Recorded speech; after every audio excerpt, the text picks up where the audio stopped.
जय गुरु जी, जय गुरु जी। संगत जी, एक्चुअली पाल आंटी को सत्संग करना था, पर उनके साथ कोई ट्रेजिडी हो गई है, उनके घर में किसी की डेथ हो गई है, तो मैं आपसे आज्ञा लेके मैं सत्संग कर रही हूँ गुरु जी का।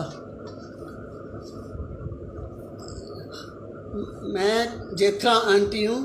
हम लोग गुरु जी के साथ मार्च 98 में जुड़े थे। हमारी बहुत ही हैप्पी लाइफ थी, पर सडनली मेरे बेटे को डायग्नोस हो गया कि उसको ऐसी कैंसर है जिसका कोई इलाज नहीं है। तो मेरी फ्रेंड थी डॉक्टर रूबी सानी, गुरुजी ब्लेस हर, उसने मेरे को कहा कि आप गुरुजी के पास चलेंगे। हमें डॉक्टरों ने मना कर दिया था कि बेटा ठीक नहीं होगा और मर जाएगा, लेट हिम डाई। तो मैंने उसको कहा नहीं, हम लोग गुरुओं में नहीं विश्वास करते हैं, पर क्योंकि हमारे पास और कोई चॉइस नहीं थी, डॉक्टरों ने मना कर दिया था। इवन अमेरिका डॉक्टरों ने कहा कि बेटा नहीं बचेगा, इसका कोई इलाज नहीं है, ये ऐसी कैंसर है जो छोटे बच्चों को होती है और वो मर जाते हैं, उनका कोई इलाज नहीं है।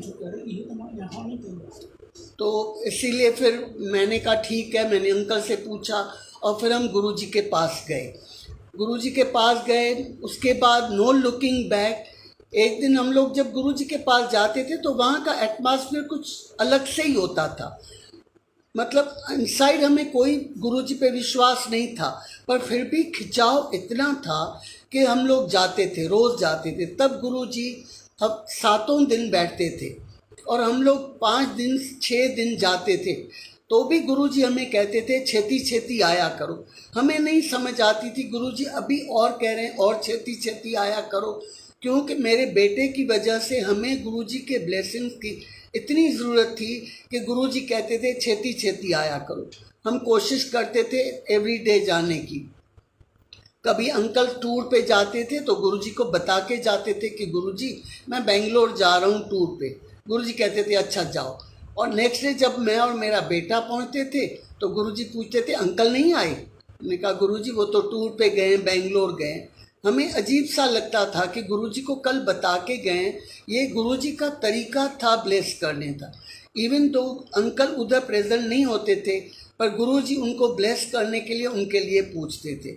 मेरा छोटा बेटा बॉम्बे में इंजीनियरिंग कर रहा था, गुरुजी को बता के गए थे, गुरुजी ने भेजा था।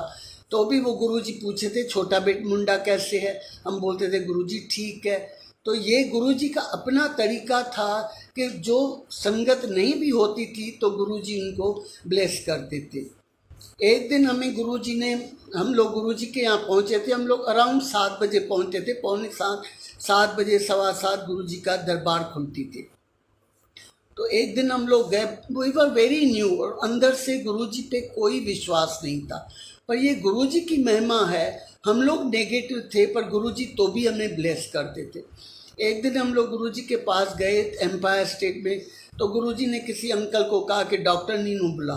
मैं professionally I am a doctor.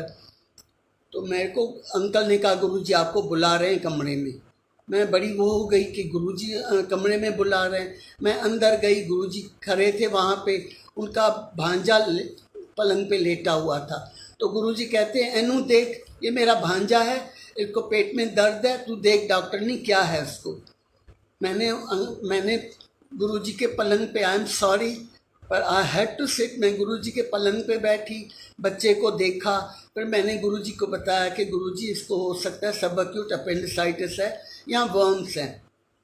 गुरुजी ने, बब्बर अंकल खड़े थे वहाँ पे, गुरुजी ने अंकल को कहा डॉक्टर ने जो दवाई बोल रही है वो लिख ले। मैंने दवाई लिख ली और गुरुजी ने अंकल को कहा जा दवाई अभी से लेके आ, बाहर से लेके आओ।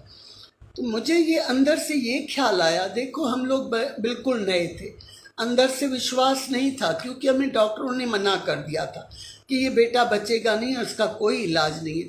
तो मैंने सोचा कि गुरुजी अपने भांजे को तो ठीक नहीं कर पा रहे, मेरे बेटे को कैसे ठीक करेंगे, ये गुरुजी डलवाते हैं। मेरा अविश्वास था, पर ये गुरुजी इसलिए करते थे कि मेरे से गुरुजी ने सेवा ली। गुरुजी कुड डू एनीथिंग, वो कैंसर दूर बैठ के भी ठीक कर सकते थे, वहाँ नहीं पहुँचे संगत तो भी उनका कल्याण करते थे, पर गुरुजी ने मेरे से सेवा ली, क्योंकि मेरे बेटे को ठीक करने के लिए जो गुरुजी ने करना था वो हमारे ऊपर ब्लेसिंग्स थी, तो वो कर्जा नहीं रहने देते थे। वो पहले ही मेरे से सेवा उन्होंने ली कि जैसे हमारे ऊपर ब्लेसिंग्स का कर्जा कम रहे। गुरुजी उन दिनों में एक तरफ अंकल को बिठाते थे, एक तरफ मेरे को बिठाते थे और कहते थे चरण सेवा करो। तो संगत हैरान होती थी कि आप तो अभी आए हो, अभी आपको गुरुजी इतनी सेवा दे रहे थे। दैट वाज नॉट कि वी वर फेवरेट, पर क्योंकि हमें इतनी ब्लेसिंग्स की ज़रूरत थी तो गुरुजी हमारे से सेवा कराते थे। अभी हम लोग जुड़े हमें महीना डेढ़ हुआ होगा, तो संगत गुरुजी को कहती रहती थी गुरुजी घर में चरण घुमाओ। गुरुजी कहते थे हाँ हाँ आऊँगा। हम लोग भी हल्के से सुनते थे संगत को, हम वही करते थे। तो मैंने भी एक दिन गुरुजी को कहा गुरुजी चरण घुमाइए, हमारे घर आ जाइए। तो गुरुजी ने कहा हाँ आऊँगा, आप बताओ किस दिन आऊँ। हम लोग डर गए, हमें कोई गुरुओं का पता नहीं था, गुरुओं की सेवा कैसे करते हैं, गुरुओं को कैसे बुलाते हैं। हम लोग तो अपने जॉब में और बच्चों के साथ इतने बिजी थे, दुनियादारी का कुछ भी पता नहीं था। तो गुरुजी ने एक दिन हमें कहा कि मैं आना चाहता हूँ और फिक्स करो, हाई टी रखना, लंगर नहीं करना, हाई टी रखना। और डॉक्टर नहीं, जो हम लोग चाणक्यपुरी में रहते थे, तो जो भी IAS ऑफिसर्स हैं और जो तुम्हारे डॉक्टर्स हैं उनको सबको बुलाना। हम लोग हैरान हो गए कि गुरुओं को कैसे बुलाते हैं, क्या करना है। We were not knowing anything, क्योंकि जाते ही वहीं पे हमें थोड़ा टाइम हुआ था। गुरुजी की इतनी कृपा कि 2 दिन पहले चाणक्यपुरी में ही सुमन अंकल रहते थे, उनके घर सत्संग था, तो उन्होंने हमें बुलाया। उन्होंने क्या, गुरुजी ने ही बुलाया कि सत्संग है आप आ जाना। वहाँ पे हम लोग गए तो थोड़ा बहुत हमने देखा कि कैसे गुरुओं की वो सेवा करते हैं, क्या करना है। तो हम लोग वहाँ गए, तो वो भी चाणक्यपुरी में ही रहते थे। तो उसके बाद हमने बाहर टेंट लगवाया, सबसे पूछा। हमारी छत भी बहुत बड़ी थी, वहाँ क्वार्टर्स बहुत बड़े थे, गवर्नमेंट क्वार्टर्स। पर हमने पूछा तो संगत ने कहा कि आप टेंट लगवा लो। हमने घर के सामने ही टेंट लगवाया और गुरुजी को प्रार्थना की कि आप आइए। I think it was in June, 17 जून था या 15-16, क्योंकि 17 जून अंकल को बाहर जाना था टूर पे, आउट ऑफ कंट्री। तो हमने कहा कि उससे पहले कर लें। तो गुरुजी वहाँ आए। गुरुजी ने, मैंने अपने फ्रेंड्स को, मैंने अपने रिलेटिव्स को, सबको बुलाया। गुरुजी आए। अपने गुरुजी को अंकल ने कहा गुरुजी मैं आपको लेने आऊँ? तो गुरुजी कहते हैं नहीं नहीं, मैं अपने आप आ जाऊँगा, आप आओगे तो सारी संगत आ जाएगी, मैं अपने आप आ जाऊँगा। गुरुजी की इतनी कृपा। गुरुजी वहाँ से एम्पायर स्टेट से संगत को लेके आए और हमने हाई टी रखी थी और हमने गुरुजी का वो किया। उसके बाद मेरे फादर थे, वो बॉम्बे में रहते हैं, मैं बॉम्बे से हूँ। तो मेरे फादर नहीं मानते थे, मैं बहुत उनको मेरा बेटा ठीक हो गया था तब तक। तो मैंने अपने पापा को कहा कि आप गुरुजी को क्यों नहीं मानते हो? वो कहते थे मैंने पूरी उम्र अपने कृष्ण जी को माना है, भगवान को माना है, मैं अभी कैसे, तू कहती है इंसान को मानूं? मैं तो नहीं कर सकता। मेरे को बड़ा दुख होता था, पर हर एक की अपनी लाइफ है, हर एक की अपनी जर्नी है। तो मेरे फादर नहीं मानते थे। मेरे फादर बहुत बीमार थे, ही वॉज 90+, उनको डिमेंशिया हो गई थी। He was not able to recognise even me. जब मैं भी जाती थी तो मेरे को ये कहते थे मेरी डॉक्टरनी बेटी आज आने वाली है, तो बैठो इधर, वो आएगी तो उससे बाद में मिलाऊंगा। तो बड़ा दुख होता था। उसके बाद मैं अपने पापा के घर से दिल्ली आ गई। फिर मैं बहुत बीमार थे, वो रिकॉग्नाइज नहीं करते थे, घर से चले जाते थे बाहर, उनको पता नहीं चलता था कहाँ चले गए हैं। मेरी बहन, I don't have brother, we are only 3 sisters और मैं सबसे एल्डेस्ट हूँ। तो मेरी बीच वाली सिस्टर, शी इज़ अनमैरिड, तो वो उनकी सेवा करती थी।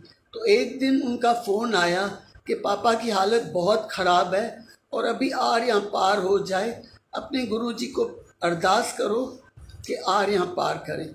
मैंने मन में अरदास की गुरुजी को कि गुरुजी ये आपके ही बच्चे हैं, आप उनको अपने पास बुला लो।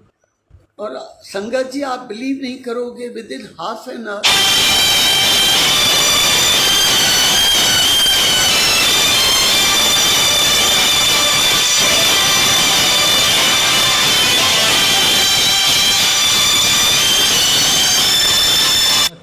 गुरुजी। और मैं खुली आंखों से ये देखती हूँ कि गुरुजी हमारे घर आए हैं, जो मेरा मैका है, और मेरे पापा सेटी पे लेटे हुए हैं ड्राइंग रूम में। तो गुरुजी हमारा दरवाज़ा हमेशा खुला रहता था, देयर वाज सेफ, हम लॉक नहीं करके रखते थे। तो गुरुजी दरवाज़ा खोल के अंदर आए हैं और मेरे पापा के हाथ से उनको ब्लेस करते हैं। लाइट निकलती है, मेरे पापा के शरीर पे पड़ती है और मेरे पापा को उठा के रथ में बिठा के चले जाते हैं। ये मैंने अपनी आंखों से देखा था। मैंने पूरा रथ नहीं देखा, गुरुजी को बैठे हुए देखा और मैंने अपने पापा को देखा। तो गुरुजी ऐसे हमारे गुरुजी हैं, इतने दयालु हैं। मेरे पापा नहीं मानते थे, पर क्योंकि हम लोग जाते थे तो मेरे पापा पे भी उन्होंने कृपा करके उनको अपने साथ रथ में बिठा के गए। दूसरा कौन सा करूं? तान्या जोकर कोई। अच्छा, मेरी जो ग्रैंड डॉटर है, मेरी डॉटर मैरिड थी बिफोर वी मेट गुरुजी। उसकी 95 में शादी हो गई थी और हम लोग गुरुजी के साथ 98 में जुड़े थे। तब तक तो हमें गुरुजी का नाम वगैरह, गुरु क्या होते हैं हमें वो भी नहीं पता था। तो 97 में मेरी ग्रैंड डॉटर हुई थी। तो उसकी बेटी जब 14 डेज की थी तो उसको फीवर हो गया, हाई फीवर हो गया। रात को 12 बजे थे, it was December, month of December, severe, वो इतनी ठंड थी। तो मेरा बेटा आया जब ऑफिस से तो कहता, उसका नाम तान्या है, कहता ये तान्या मुझे ठीक नहीं लग रही। मैंने कहा अच्छा ठीक है। मैंने देखा तो हाँ, वो उसको फीवर था। फिर मैंने उसको स्टेथो लगा के देखा तो मुझे लगा उसको निमोनिया हो गई है। तो रात के 12-1 बज गए थे। तो मैंने अपने अंकल को कहा कि चलो हम हॉस्पिटल जाते। हम लोग राम मनोहर लोहिया नर्सिंग होम चले गए और वहाँ पे she was admitted in the hospital. तो मैं बैठी हुई थी, उसको मॉनिटर्स लगे हुए थे, शी वॉज वेरी सीरियस। मैंने जाते ही डॉक्टरों को कहा कि भाई लगता है इसको निमोनिया है। तो कहते आप कोई डॉक्टर हो? मैंने कहा ठीक है मैं डॉक्टर हूँ, मुझे लगता है। उसकी जब एक्सरे हुई तो निकला कि बोथ दी साइड्स लंग्स में निमोनिया थी। उसको ऑक्सीजन वगैरह लगाई गई, मॉनिटर लगाया गया, मैं उसके साथ बैठी हुई थी। तो सडनली आई सा कि she is going in cardiac failure. तो मैंने इमीडिएटली डॉक्टरों को बुलाया। मैंने कहा I think she is going in cardiac failure, please आप देख लीजिए। तो उन्होंने देखा, कहते हाँ she is in cardiac failure. उन्होंने इमीडिएटली उसका इलाज किया and she was saved. She was not saved because of doctors, it was Guruji. Guruji ने उस पर कृपा की और उसको जब 14 डेज की थी उसको न्यू लाइफ थी। उसके बाद हम 98 में जुड़े। 98 में भी मैंने बताया हम लोग वीवर इन चाणक्यपुरी, और वो बहुत ही प्रोटेक्टेड एरिया है। वहाँ पे ना तो कोई फकीर आ सकता है, ना कोई बाबा आ सकता है, ना कोई हाकर आ सकता है। And we were staying on first floor. तो एक दिन सैटरडे था या संडे था, इट वाज हॉलीडे, क्योंकि हम लोग सब घर पे बैठे हुए थे। तो बाहर की कॉल बेल बजी तो मेरे बड़े बेटे ने दरवाज़ा खोला तो देखा बाहर कोई बाबा जी खड़े हुए हैं। तो उन्होंने नमस्ते की। तो बाबा जी ने कहा बेटे आप ना घंटी बजा के आपको पूजा करनी अच्छी नहीं लगती है, आप इरिटेट हो जाते हो। अब ये ऐसी बात है कि आई डोंट थिंक किसी को भी जब हम आरती करते हैं, घंटियाँ बजाते हैं, तो किसी को इरिटेशन होती होगी, पर मेरे बेटे को होती थी और हमें नहीं पता था। क्योंकि हम जब पूर्णमासी की आरती करते थे, पूर्णमासी की कथा करके, तो उसके बाद हम घंटी बजा के आरती करते थे। तो मेरे बेटे को अच्छा नहीं लगता होगा, वो उठ जाता होगा या क्या। He had never told us. मेरा बेटा हैरान हो गया कि मेरे माँ बाप को भी ये बात नहीं पता और ये बाबा जी मुझे ऐसे बता रहे हैं। उसने बाबा जी को अंदर बुलाया, अंदर आए, उन्होंने हमें काफ़ी बातें बताई कि आप अच्छे लोग हो, ये हो। और फिर मेरे बड़े बेटे के लिए कहा कि ये जो आपका बड़ा बेटा है, इसको राइट साइड बॉडी में कुछ ग्रह है और कुछ थोड़े दिन में इसको या तो राइट साइड बॉडी में कुछ हो जाएगा या उसका एक्सीडेंट होगा, तो इसको संभाल के रखना, इसको गाड़ी चलाने नहीं देना। हमने कहा ठीक है। हमने इतना तौज नहीं दिया। बाबा जी ने कहा था ठीक है, उस टाइम तो हम भूल भी गए कि ऐसा कुछ, सिर्फ उसको ये कहा कि गाड़ी नहीं चलानी। And with in 1 month he was hello and hearty. With in 1 month उसको पेट में दर्द हुई, लूज मोशन, वॉमिटिंग हुआ and he was diagnosed with cancer, जिसका दुनिया में कहीं कोई इलाज नहीं है। डॉक्टरों ने मेरे को कह दिया कि you yourself you are a doctor, और इसको जो कैंसर हुई है उसका कोई इलाज नहीं है। एम्स में डायग्नोसिस हुई थी, ऑपरेशन हुआ, सर्जरी हुई, उसके बाद डायग्नोसिस हुई और उन्होंने कहा कि इसका कोई इलाज नहीं है। हमने अमेरिका भी स्लाइड्स भेजे, उन्होंने भी एक मेरे को कहा कि इसका कोई इलाज नहीं, just leave him alone, just leave him alone and he will die. मैं रोती रहती थी। मैं मोती बाग में पोस्टेड थी, वहाँ पे ये डॉक्टर रूबी सानी भी आती थी, वो पुरानी संगत थी। She was from Bhopal and she had come for 2-3 months. तो मेरे साथ जब वो मिलती थी, वो भी चाणक्यपुरी में रहती थी, तो उसने मेरे को कहा क्यों आप रोते रहते हो। मैंने बताया कि मेरे बेटे को कैंसर है। तो उसने कहा एक गुरुजी हैं जलंधर में रहते हैं, आप उनके पास जाओ, उनके पास चलोगे, वो ठीक कर देते हैं, वो कैंसर ठीक कर देते हैं। फर्स्ट ऑफ ऑल तो मैंने कहा कि नहीं, हम गुरुओं में विश्वास नहीं करते हैं। देन फिर हमने सोचा कि डॉक्टरों ने तो मना कर दिया है, उसका कोई इलाज नहीं है, ठीक है हम देख लेते हैं। अंकल भी मान गए, कहते हैं अच्छा हम जलंधर जाएंगे और गुरुजी को माथा टेक के आएंगे।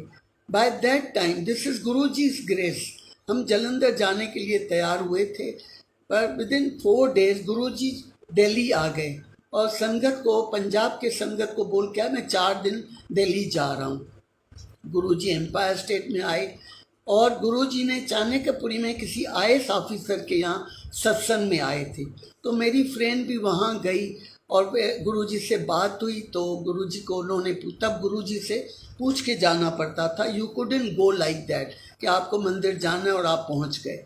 तो मेरी फ्रेंड ने बताया कि मेरे साथ एक CMO है, उनके बेटे को कैंसर हुआ है, मैं उनको लेके आऊँ एम्पायर स्टेट। गुरुजी कहते हैं अच्छा बुधवार को लेके आना 7 बजे, टाइम बताया। उसने मेरे को बताया, हम खुश हो गए कि जलंधर नहीं जाना पड़ेगा और वेडनेसडे को हमने तैयारी की कि हम गुरुजी के पास जाएंगे। बाय दैट टाइम अंकल को इनविटेशन आ गई जापानीज एम्बेसी से, एम्परर का बर्थडे था और हमें वहाँ ज़रूरी जाना था। He was suppose to go and it was compulsory. तो और 7 बजे जाना था गुरुजी के पास। हमने सोचा ठीक है गुरुजी के पास थोड़ा लेट चले जाएं, वी नेवर न्यू कि हम लोग गॉड के साथ मिलने जा रहे हैं। हमने तो सोचा गुरुजी हैं, ठीक है बैठते हैं। मैंने अपनी फ्रेंड को कहा फ़ोन कर लो, पूछो उनसे हम थोड़ा देर से आ सकते हैं। मेरी फ्रेंड ने फ़ोन किया एंड आई थिंक, मुझे पूरा पक्का नहीं है, पर रघुवीर अंकल जी ने फ़ोन उठाया और मेरी फ्रेंड ने कहा कि अंकल हम थोड़ा लेट आ सकते हैं क्योंकि 7 का टाइम गुरुजी ने दिया। तो पीछे से गुरुजी की आवाज़ आई उनको कि नानू कह गुरुआं दी कोई लोड़ नहीं है, इन्हों कोई गुरुआं दी लोड़ नहीं है, जो गुरुजी ने पंजाबी में कहा। मेरी फ्रेंड ने ऐसे बताया, हमने कहा छोड़ो। हम वहाँ गए, एम्बेसी गए, साइन किया, पीछे के दरवाजे से हम आ गए और गुरुजी के पास 7 बजे पहुँच गए। मेरी फ्रेंड ने गुरुजी को बताया। जब हम वहाँ पहुँचे तो जो वहाँ का नज़ारा था, इट वाज नॉट कि हम गुरुजी के पास आए। ड्राइंग रूम में बैठे हुए थे, 10-12 लोग बैठे हुए थे, कोई चरण दबा रहे थे और गुरुजी ऐसे फ्लैशी कपड़ों में बैठे हुए थे। ना तो रुद्राक्ष की कोई माला थी, न कुछ ऐसे कोई गुरु टाइप का ऐसा कुछ नहीं था। मैं डर गई, मैंने कहा मैं कहाँ आ गई हूँ, पता नहीं मैं गलत जगह पे तो नहीं आ गई हूँ। पर मरते क्या न करते। गुरुजी से बात हुई, गुरुजी को मेरी फ्रेंड ने बताया कि इनके बेटे को कैंसर है और डॉक्टरों ने जवाब दे दिया है कि इसका। गुरुजी ने कहा कल्याण कीता, आंदे रहो। And then he told us कि आप फर्स्ट डे पे ही हमें बताया कि आप 23 कॉइन लेके आना, जो कॉपर के कॉइन होते हैं होल वाले, लोटा लेके आना, कॉपर का लोटा लेके आना और एक ओम बनवा के लेके आना 5.25 ग्राम का गोल्ड का। तो हमें बताया, हमने कहा ठीक है। अंदर में यही कि ये पता नहीं क्यों मंगवा रहे हैं 5.25 ग्राम का ओम। हम लोग वेडनेसडे को गए, गुरुजी ने लोटा ब्लेस किया, बेटे से नाम पूछा, बेटे की बर्थ डेट पूछी और ब्लेस करके दिया कि ये लोटे का पानी, इसको रोज़ जल प्रसाद पीना है, रात को भर के रखना है और सुबह को एक नीम का पत्ता, एक बेल पत्रा और एक तुलसी का पत्ता, ये जैसे ही उठेगा पहले ये जल प्रसाद आधा पीना है और वो तीनों पत्ते भी खाने हैं। और मेरे बेटे को कहा चावल और चुगली नहीं खाना, चावल नहीं खाना और चुगली नहीं करना। ये गुरुजी ने क्यों कहा? मेरे बेटे को चावल बहुत पसंद थे। गुरुजी के हुक्म से उसने चावल बंद कर दिए और वो लोटे का जल प्रसाद पीता रहा। और मेरा बेटा गुरुजी के ब्लेसिंग से बिल्कुल ठीक हो गया। और जिन्होंने मेरी पुरानी संगत अगर कोई सुन रही है, उन्होंने मेरे बेटे को देखा होगा कैसे हो गया था।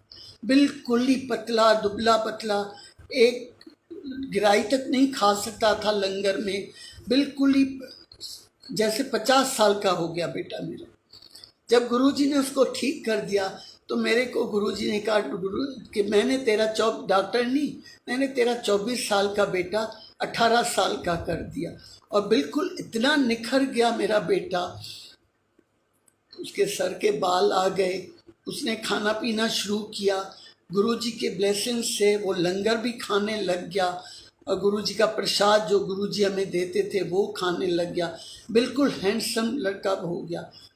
उसके बाद जब हम जाते रहे तो जैसे ही मैं माथा टेकती थी गुरुजी कहते थे आंटी मुंडे दा ब्याह कर ले। जैसे ही मैं माथा टेकूं मैं सुन के हाँ जी करके आ जाती थी। 3-4 बार गुरुजी ने मेरे को ऐसे कहा। हमें अंदर से डर था कि मुझे कौन सी लड़की मिलेगी, मेरा बेटा इंजीनियर है, मैं भी डॉक्टर इंजीनियर ही देखूंगी, कौन मेरे को अपनी बेटी देगा जिसको अभी कैंसर हो चुकी है। हमें तो अभी तक गुरुजी में हमें इतना विश्वास नहीं हुआ था, जिसको मैं बताऊंगी वो कैसे मुझे दे। तो अंदर से डर के बारे मैंने कहा थोड़ा टाइम निकल जाए उसके बाद शादी का कुछ करेंगे। गुरुजी ने जब ऐसे बार बार मुझे कहा तो संगत जो पुरानी संगत थी उन्होंने कहा आंटी गुरुजी आपको कह रहे हैं, आपको गुरुजी का हुक्म मानना है, आप देखना शुरू कर लो। हमने लड़कियां देखनी शुरू कर ली। अंदर से बहुत डरते थे, रिश्ते काफ़ी आए पर को कहीं पे भी बात नहीं बनी क्योंकि हमारा अपना भी अंदर का बहुत डर था। तो फिर मैंने जब एक दिन माथा टेका तो गुरुजी ने कहा आंटी मुंडे दा ब्याह कर ले। मैंने कहा गुरुजी जैसे देखा था मैंने हिम्मत करके गुरुजी से बात करनी कोई इजी बात नहीं थी। हम लोग तो अपना नाम भी भूल जाते थे कि अपना नाम क्या है, हम कहाँ रहते थे, बिल्कुल ब्लैंक हो जाते थे। मैंने पता नहीं हिम्मत कहाँ से आ गई। मैंने कहा गुरुजी कुरी भी आप दिलाइए। कहते हाँ जी मैं पंजाबी कुरी दिलावांगा। एंड ऐसे ही हुआ। हम तो खुश हो गए, हमने कहा हमारी जिम्मेवारी खत्म हो गई। अब जो क्योंकि हमने सुना था गुरुजी जो कहते हैं वो ही होता है, तो हमें ये पक्का विचार था, पक्का विश्वास था कि अभी गुरुजी पंजाबी कुरी दिलाएंगे। फिर मैंने उस टाइम गुरुजी को ये भी कहा, मैंने कहा गुरुजी हमारा पंजाबियों के साथ उठना बैठना नहीं है, पेपर में डलवा लें, न्यूज़पेपर में एडवर्ट। नहीं घर बैठे कुड़ी आ जाएगी, बैठ जाओ। हम फिर और खुश हो गए, कुछ भी नहीं करना है, कोई जिम्मेवारी नहीं। आते रहे हम लोग गुरुजी के साथ। 1 साल बीत गया और मेरे बेटा गवर्नमेंट जॉब करता है, NIC में है, वहाँ पे लोधी रोड पे, वहाँ पे बहुत सारी ऑफिसेज हैं गवर्नमेंट की बहुत, और काफ़ी लोग वहाँ पे होते हैं। तो जो मेरी आज बहू है उसने मेरे बेटे को देखा और उसी के ऑफिस में वो आई थी डेपुटेशन पे, 3-4 महीने के लिए आई थी। उससे 2-4 बार बात हुई और उसने मेरे बेटे को कहा कि मेरे मम्मी पापा आपके पेरेंट्स से मिलना चाहते हैं। उसने कहा क्यों? कहती मैट्रिमोनियल के लिए। तो मेरे बेटे ने बताया कि मेरे को कैंसर हो चुकी है, आज मैं बिल्कुल ठीक हूँ, मेरे गुरुजी ने मेरे को बिल्कुल ठीक कर दिया है, मैं कोई दवाई नहीं खाता हूँ, मैं हेल एंड हार्टी हूँ, पर मुझे ऐसे हो गया। कहती कोई बात नहीं। उसके पेरेंट्स आए, उन्होंने बताया, हमने उनको भी बताया कि इसको ऐसे कैंसर हो चुकी है और हमारे गुरुजी ने उसको बिल्कुल ठीक कर दिया है। तो उन्होंने कहा हमें बेटी ने बता दिया है। तो तब तक गुरुजी जलंधर जा चुके थे। तो हमने कहा हमारे हाँ या ना का कोई वैल्यू नहीं है, हमारे गुरुजी जैसे कहेंगे हम वैसे ही करेंगे। कहते ठीक है। उन्होंने हमें लड़की का फ़ोटो दे दिया। हम गुरुजी के पास जलंधर गए। जलंधर में गुरुजी को फ़ोटो दिखाया कि ये प्रपोज़ल आया है। गुरुजी ने फ़ोटो देख के कहा हाँ जी यहाँ पे शादी कर लो। हमने गुरुजी से शादी की डेट पूछी कि गुरुजी क्या बताएं, तो गुरुजी ने हमें डेट भी बता दी। मैंने गुरुजी को कहा गुरुजी शादी पे आप आना पधारना। गुरुजी तो जलंधर में थे, तो गुरुजी ने कहा हाँ मैनू सरवाला बना दे। मेरे को समझ नहीं आया, we are not Punjabi sir, वो पंजाबी गुरुजी की सब। पर ये मैंने कैसे लफ्ज़ समझ लिया। मैंने आके आंटी, एक आंटी थी पुरानी संगत, मल्होत्रा आंटी, जनरल मल्होत्रा की वाइफ थी, उस आंटी से पूछा आंटी गुरुजी ने ऐसे मेरे को कहा। कहती और क्या चाहिए आपको, गुरुजी ने तो सब कुछ अपने ऊपर ले लिया। वो कहते हैं सरवाला बना दो, सब कुछ हो गया। गुरुजी की कृपा से मेरे बेटे की शादी हुई। शादी में गुरुजी ने संगत भेजी थी, वहाँ एम्पायर स्टेट से संगत भेजी और हमने उनका सिंहासन बनाया था। गुरुजी किसी रूप में आए होंगे, क्योंकि गुरुजी ने कहा था, तो गुरुजी ज़रूर आए होंगे ब्लेस करने जोड़े को। और इस तरीके से हमें Punjabi, she is Punjabi, she is MCA, और घर बैठे कुड़ी आ गई। ये सब गुरुजी की कृपा है, कुछ मांगना नहीं पड़ता, गुरुजी बिन मांगे दे देते हैं। मैं संगत जी को यही कहूँगी, जो गुरुजी इतना कुछ कर सकते हैं उन्हें हमें अपनी कष्ट बताने की क्या ज़रूरत है। गुरुजी कहते थे मैं आप लोगों को जब देता हूँ तो मुझे पता है आपको क्या चाहिए, पर गुरुजी डिसाइड करते हैं हमें वो क्या देना चाहते हैं। हम जो मांगते हैं वो शायद हमारे लिए अच्छा नहीं है, इसलिए वो गुरुजी वो नहीं देते हैं जो आपको चाहिए होता है। क्योंकि हम तो दीवार के इस तरफ देख रहे हैं, हमें नहीं पता पीछे क्या खड़ा है। कुछ भी जो हम मांगते हैं, चाहे बेटे की शादी हो, बेटे की जॉब हो, कुछ भी हो, वो हमें नहीं पता वो जॉब मिलेगी भी तो बेटे के लिए अच्छी है या बुरी है, उसमें क्या होना है ये गुरुजी को ही पता होता है। इसलिए बिल्कुल गुरुजी से मांगना नहीं चाहिए, गुरुजी को मनो। गुरुजी खुद भी कहते थे मंगो नहीं मनो। अगर आप गुरुजी के जो बताए गए रास्ते पे चलोगे तो बिल्कुल बहुत कुछ पाओगे। हम भी यही कोशिश करते हैं कि गुरुजी के बताए राह पे चलें, तभी हम गुरुजी का वो आने का सार्थक होगा कि गुरुजी आए हमें अच्छा इंसान बनाने आए। ना कि ये तो गुरुजी के लिए बहुत छोटी छोटी चीज़ है, हमारे लिए बहुत बड़ी चीज़ है कि गुरुजी ने कैंसर ठीक कर दिया, बेटे की शादी की। ये तो गुरुजी के लिए बहुत छोटी। गुरुजी तो सबका कल्याण करने आए थे, जो नहीं भी पहुँचे वो भी गुरुजी की संगत है। हम लोग पहुँच गए हैं क्योंकि हमें ज़्यादा शायद ज़रूरत थी, ये तो गुरुजी की कृपा है, जैसे उन्होंने बुलाया आप भी जुड़ गए हो। यू आर लकी पीपल, गुरुजी के छत्र छाया में आ गए हो। गुरुजी को मनो और उनकी राह पे जो बातें वो बोल के गए हमें वो ही करनी है, चाहे कितनी भी डिफ़िकल्ट हो। धीरे छोटा छोटा कदम जब हम उठाएंगे तब हम आगे पहुंचेंगे, चाहे छोटे कदम ही उठाओ पर करते रहो। आई थिंक मैं काफ़ी कुछ गुरुजी के बारे में बताने की कोशिश की है। कुछ गलत हो गया हो तो माफ़ कर देना संगत जी, और गुरुजी आप भी माफ़ कर देना अगर मैंने कुछ गलत कहा। जय गुरुजी संगत जी, गुरुजी ब्लेस एवरीबॉडी। जय Guruji. Thank you Sonia aunty for giving me this chance. जय गुरुजी।